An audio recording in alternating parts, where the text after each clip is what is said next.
ഈശോയിൽ ഏറ്റവും പ്രിയപ്പെട്ടവരെയും ക്രിസ്തുമസിന് ഒരുക്കമായുള്ള 14-ാം ദിവസത്തെ വചനവിചിന്തനത്തിലേക്ക് ഈശോയുടെ നാമത്തിൽ എല്ലാവരെയും സ്നേഹപൂർവ്വം സ്വാഗതം ചെയ്യുന്നു. ഇന്ന് കുരിശിൻ്റെ വിശുദ്ധ യോഹന്നാൻ്റെ സെൻറ്റ് ജോൺ ഓഫ് ദി ക്രോസിൻ്റെ തിരുനാൾ തിരുസഭ ആഘോഷിക്കുകയാണ്. ഇന്നത്തെ വിശുദ്ധ ഗ്രന്ഥഭാഗം വിശുദ്ധ ലൂക്കാ സുവിശേഷം 14-ാം അധ്യായം 25 മുതൽ 35 വരെയുള്ള തിരുവചനങ്ങളാണ്. ശിഷ്യത്വത്തിൻ്റെ വിലയെക്കുറിച്ചാണ് തിരുവചനം ഓർമ്മപ്പെടുത്തുന്നത്. 26-ാമത്തെ വചനത്തിൽ ഈശോ പറയുന്നു, സ്വജീവനെ തന്നെയും വെറുക്കാതെ എൻ്റെ അടുത്ത് വരുന്ന ആർക്കും എൻ്റെ ശിഷ്യനായിരിക്കുവാൻ സാധിക്കുകയില്ല. എല്ലാം ഉപേക്ഷിക്കുവാനും സ്വന്തം ജീവനെ പോലും വെറുക്കുവാനും ഈശോ വചനത്തിലൂടെ വചനം കേൾക്കുന്ന ഓരോരുത്തരെയും ഓർമ്മപ്പെടുത്തുകയാണ്. ഇതെങ്ങനെയാണ് സാധിക്കുക?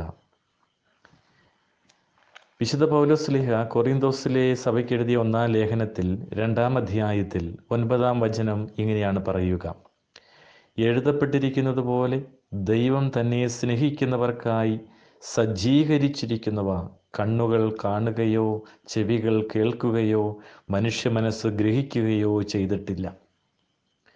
ദൈവത്തെ പൂർണ്ണമായി അറിയുകയോ ദൈവത്തെ ഗ്രഹിക്കുകയോ ദൈവത്തെ കാണുകയോ ചെയ്യാത്തത് കൊണ്ടാണ് ദൈവത്തിന് വേണ്ടി എല്ലാം ഉപേക്ഷിക്കുവാൻ നമുക്ക് സാധിക്കാതെ വരുന്നത്. ദൈവത്തിന് ജീവിതത്തിൽ 1-ാം സ്ഥാനം നമുക്ക് കൊടുക്കാൻ പറ്റാതെ വരുന്നത് നമ്മൾ ദൈവത്തെ അറിയാത്തത് കൊണ്ടാണ്, ദൈവത്തിൻ്റെ മഹത്വം അനുഭവിക്കാത്തത് കൊണ്ടാണ്. ദൈവം നമുക്ക് വേണ്ടി ഒരുക്കിയിരിക്കുന്ന കാര്യങ്ങൾ നമ്മുടെ ഹൃദയം ഗ്രഹിക്കാത്തത് കൊണ്ടാണ് നമുക്ക് ദൈവത്തിന് 1-ാം സ്ഥാനം നമ്മുടെ ജീവിതത്തിൽ, പ്രവർത്തനത്തിൽ, ചിന്തയിൽ കൊടുക്കാൻ സാധിക്കാതെ പോകുന്നത്.